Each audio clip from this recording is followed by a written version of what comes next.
जय माकळे। नमस्कार दर्शक बंधु, मातृशक्ति ओडिया चैनल को आपन भिडियोटी माँ सरस्वती एपरी एक शक्तिशाली गुप्त मंत्र विषय कहबी। जदि एही मंत्रटी को सरस्वती पूजा दिन ब्राह्म मुहूर्त बोला जाए, सही व्यक्तिर जीवन में केबे भी विद्या बुद्धि शांति समृद्धि कम देखा जाए नहीं। एपरी एक प्रचंड शक्तिशाली मंत्र जहाको जप कले कार्य दक्षता वृद्धि पाइबा सहित जीवन में सफलता ही सफलता मिलता है।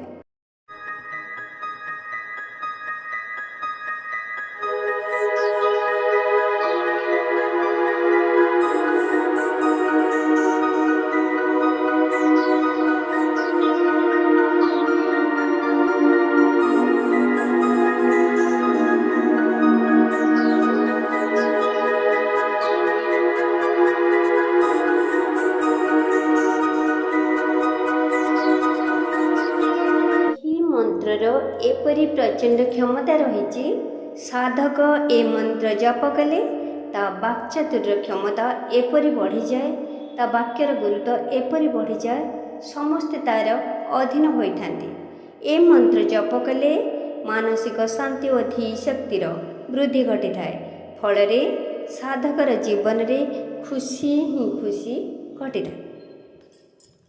जपर विधि प्रतिदिन ब्राह्म मुहूर्त एवं संध्या बेले जदि यही मंत्रटी को 108 थर जप करा जाए, व्यक्तिर समस्त समस्या यथा शिक्षा आर्थिक मानसिक सबु क्षेत्र सफलता मिले थाए। माँ सरस्वती पूजा दिन ए मंत्र जप कले साधक ता जीवन में आशातीत फल पाई थाए। शिक्षार्थी माने ए मंत्र जप कले परीक्षा रे आशा ठारू अधिक लाभवान होइथांती। यही मंत्र एपरी शक्तिशाली जे जार प्रयोग करी साधक तार ज्ञान समृद्धि वृद्धि सहित पारिवारिक सामाजिक आर्थिक क्षेत्र में उन्नति पाई थाए। ये महागुप्त मंत्रटी को आपण प्रतिदिन ब्राह्म मुहूर्त जप कले जीवन सुख समृद्धि भरी जाए, सफलता तार पाद चुमन करिथाए। छात्र छात्री माने यही मंत्र जप कले उत्तम ध्यान और तीक्ष्ण स्मृति शक्ति लाभ करिथांती। ज्ञान और सृजनशीलता वृद्धि पाई।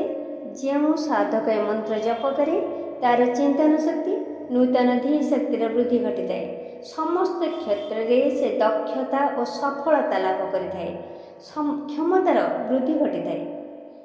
यही मंत्र जप करी साधक जीवन में तार केबे भी असफलता राह देखे नहीं।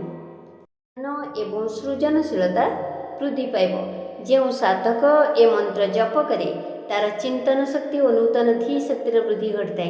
समस्त क्षेत्र में से दक्षता और सफलता लाभ करिथाए, निज क्षमतार वृद्धि घटी थाए।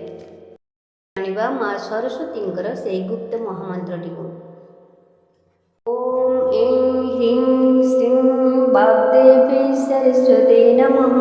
ओम ऐं ह्रीं श्रीं वाग्देवी सरस्वती नमः। ओम ऐं ह्रीं श्रीं वाग्देवी सरस्वती नमः। ओम ऐं ह्रीं श्रीं वाग्देवी सरस्वती नमः।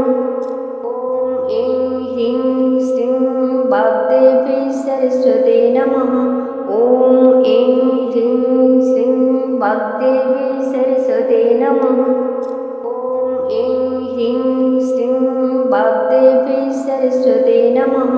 ओम ऐं ह्रीं श्रीं वाग्देवी सरस्वती नमः। ओम ऐं ह्रीं श्रीं वाग्देवी सरस्वती नमः। ओम ऐं ह्रीं श्रीं वाग्देवी सरस्वती नमः। ओम ऐं ह्रीं श्रीं वाग्देवी सरस्वती नमः। ओम ऐं ह्रीं श्रीं वाग्देवी सरस्वती नमः। ओम ऐं ह्रीं श्रीं वाग्देवी सरस्वती नमः।